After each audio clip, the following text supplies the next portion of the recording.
নমস্কার বন্ধুরা, শর্মিলাস কিচেনে সবাইকে স্বাগত। আজকের রেসিপি সুজির পকোড়া।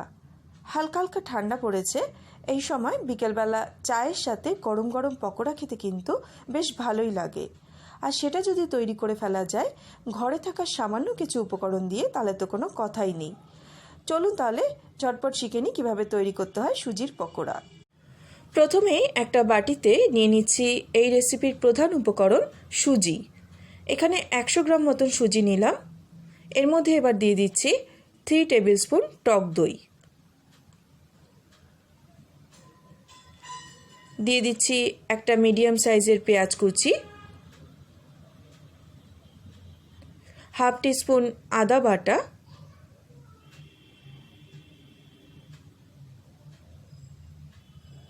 তিনটে কাঁচা লঙ্কা কুচি, ঝালটা যে যার স্বাদ অনুযায়ী দেবেন, হাফ টিস্পুন চিলি ফ্লেক্স, দিয়ে দিচ্ছি ধনে পাতা কুচি,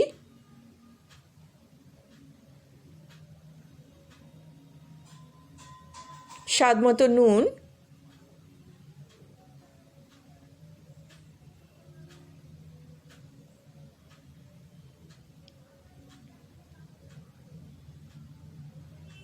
সামান্য একটু চিনি দিয়ে দিলাম। এবার সমস্ত কিছুকে একসাথে খুব ভালোভাবে আগে মিশিয়ে নেব। ভালোভাবে মিশিয়ে নেওয়ার পর অল্প অল্প করে জল দিয়ে এটাকে মেখে নিতে হবে। খুব বেশি জল কিন্তু আগে দিয়ে দেবেন না, তাহলে পাতলা হয়ে গেলে কিন্তু পকোড়াগুলো তৈরি করা যাবে না।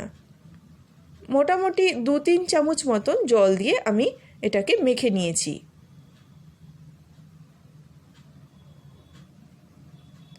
এইভাবে মেখে নেওয়ার পর ঢাকা দিয়ে রেখে দেব 15 মিনিটের জন্য। 15 মিনিট বাদে সুজিটা এখন বেশ ফুলে উঠেছে।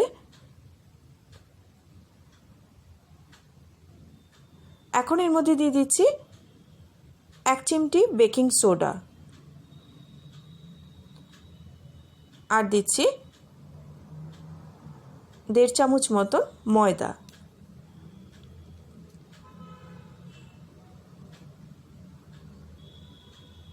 আরও একবার সমস্ত কিছুকে ভালোভাবে একটু মেখে নিতে হবে।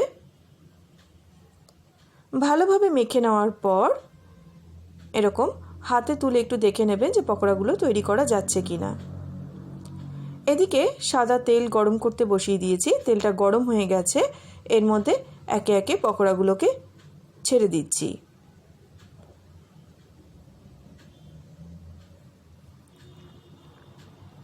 প্রথমে পকোড়াগুলো ছাড়বার সময় গ্যাসের ফ্লেমটা কিন্তু হাইতেই রাখতে হবে।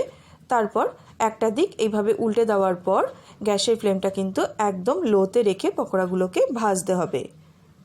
লোতে রেখে পকোড়াগুলো ভাজলে পকোড়ার ভেতরটা কিন্তু খুব সুন্দর ভাজা হবে।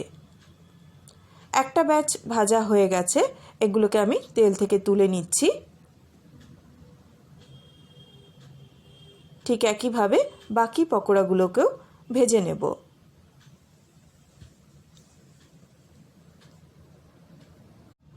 এই সুজির পকোড়ার রেসিপিটি যদি আপনাদের ভালো লাগে তাহলে প্লিজ ভিডিওটিকে একটা লাইক করে শেয়ার করে দেবেন, এবং আমার চ্যানেলটি যদি এখনও সাবস্ক্রাইব না করে থাকেন তাহলে প্লিজ সাবস্ক্রাইব করে নিন এরকম আরও রেসিপি পাওয়ার জন্য।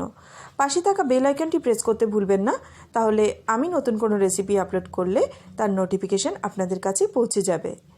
আজ এই পর্যন্ত বন্ধুরা, দেখা হবে নতুন কোনো রেসিপি নিয়ে।